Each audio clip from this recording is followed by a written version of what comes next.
Apat na almusal na akala mo masama pero masustansya pala, lalo na sa mga seniors. So guys, narito, sundan nyo ang aking video, panoorin hanggang dulo para may guide tayo sa ating nanay tatay. Una, itlog kahit araw-araw pa. Guys, ang itlog kahit araw-araw pa, hindi po masama yan. Akala ko noon masama dahil yun ang pagkakaalam ko kasi yun ang tinuro sa amin ng guro namin noong kapanahunan namin na year 2000. Nasabi, dapat daw pag kumain ng itlog ay 3 beses lang sa isang linggo, wag araw-araw kasi nakakasama daw sa ating puso. Pero hindi po pala, yun ay masustansya. Akala ng marami ay masama, nakakataas ng kolesterol at nakakasira ng ating puso. Hindi po.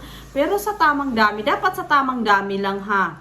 Mataas sa protein para sa muscles, may choline para sa utak. Ang itlog kasi guys, nagpapatalino ng utak natin, lalo sa mga bata natin. Araw-araw natin sila pakainin kasi gumagana ang kanilang utak. Lalo na yung pumapasok na, pakainin nyo ng itlog, nagfa-function ang kanilang utak. May vitamina para sa energy at hindi lang yan, nagpapalakas ng ating muscles, nagpapalakas sa ating muscles sa ating mga nanay at tatay at lalo na sa ating mga anak, lagi silang energy. Para sa mga seniors, nakakatulong laban sa panghihina at muscle loss. So, yun na nga. Lalo na sa ating mga nanay tatay na mahina na, pakainin lang natin ng itlog, yung nilagang itlog or scrambled egg. Scrambled egg, wag masyadong maraming mantika ha. Okay? Recommended, isang itlog bawat araw. Mas okay kung boiled o scrambled, hindi sobrang mantika. So yun na yung sinabi ko guys, dapat linagang itlog, hard-boiled egg or scrambled egg, no? So masustansya yan para sa ating mga nanay-tatay, sa mga seniors. At hindi lang sa mga nanay-tatay, yung mga anak natin na pumapasok sa eskwelahan, pakainin natin ng itlog araw-araw dahil nagpa-function na kanilang utak, nagpapatalino ito. Number 2, kanin, white rice, no? Yung white rice, kasi akala ng marami masama ang kanin, nakakasama ang kanin, pero hindi pala. Pero sa tamang dami, nagbibigay ng energy, mas madaling tunawin sa katawan. Yung kanin kasi guys, nagbibigay yun ng energy sa ating katawan. Lalo na yung mga workaholic, yung nagtatrabaho sa farm, yung maraming trabaho sa pang-araw-araw, kailangan yung kumain ng kanin para hindi kayo humina at hindi kayo makulaps o simba ko makulaps dyan sa ginagawa ninyo, no? Kumain kayo sa tamang sukat lamang, ano?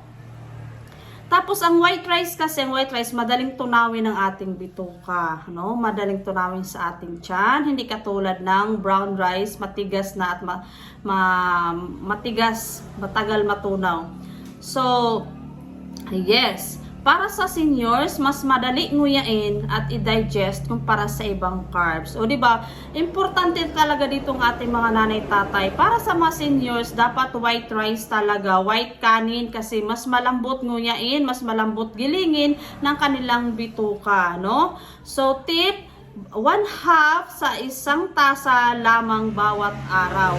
Sa isang tasa, dapat kalahating tasa lang ang kainin ng ating mga nanay-tatay. Samahan ng gulay at protein. So guys, huwag kalimutan palaging samahan ng gulay habang kumakain natin ating mga kapamilya, ating nanay-tatay.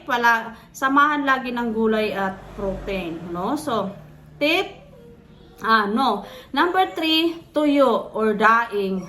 So, hindi masama ang daing o tuyo, basta huwag lang araw-araw, no? Akala ng marami masama ang tuyo o daing. Hindi siya masama, basta huwag lang araw-araw. Dapat paminsanan lang. Siguro sa isang buwan, twice a month lang, ganun. Huwag masyado kasi nakakasira din yan sa ating kidney at nakakapataas ng ating cholesterol at high blood. Kung hindi siya masama, kung hindi siya bawal kainin, basta limitahan lamang, huwag masyadong damihan. Pero kapag paminsan-minsan lang, pag minsan-minsan lang meron siyang protein, may omega-3, lalo na sa isda. Lalo na yung dinaing na isda, meron pala yung omega-3. Oh, hindi siya masama guys kainin, basta wag lang palagi ha, paminsan-minsan lang. No, yes. Yun na yung tip para maging healthy. Hugasan bago lutuin para maiwasan ang alat, iwasan gawing araw-araw. O di ba, bago niyo prituhin ang daing o tuyo, hugasan niyo muna bago prituhin para mabawasan ang alat at hindi nakakasama sa ating kalusugan, sa ating kidney, no? So, parang hindi naman siya tuyo kasi pag nahugasan niyo, medyo matabang na pag maayos ang pagkahugas, no? So, number 4, tinapay na tulad ng slice, pandesal. Akala ng marami walang sustansya ang pandesal at slice. Pero pwede itong maging healthy kapag sinamahan ng itlog, peanut butter at keso. O di ba? Hindi puro matamis ang ipalaman. O, kasi yung yung itlog medyo matabang siya, di ba? Matabang. Tapos parisa ng peanut butter, medyo matamis ang peanut butter. Tapos merong keso. So medyo matimbang lang kasi may matabang, may matamis, may maalat. So timbang lang siya, guys, no? Timbang lang. Okay, bagay na bagay talaga sa mga tinapay ganyang palaman. Para sa seniors, madaling nguyain, madaling tunawin. O, nangunguna pa rin dito ang ating mga anak na maliliit at ating mga nanay-tatay, mga seniors.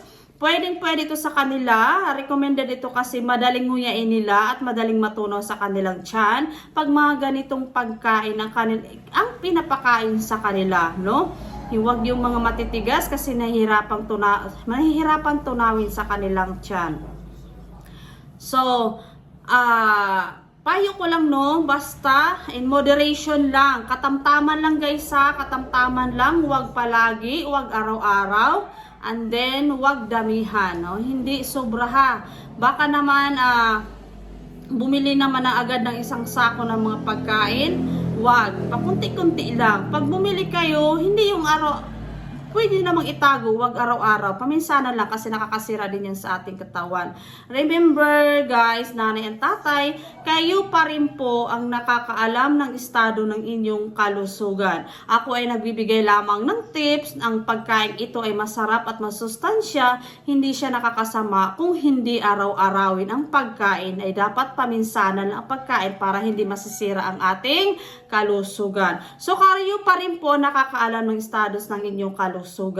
So, ito lamang po ay guide po sa inyo kung anong klaseng pagkain ang meron ito. So, yun lang guys.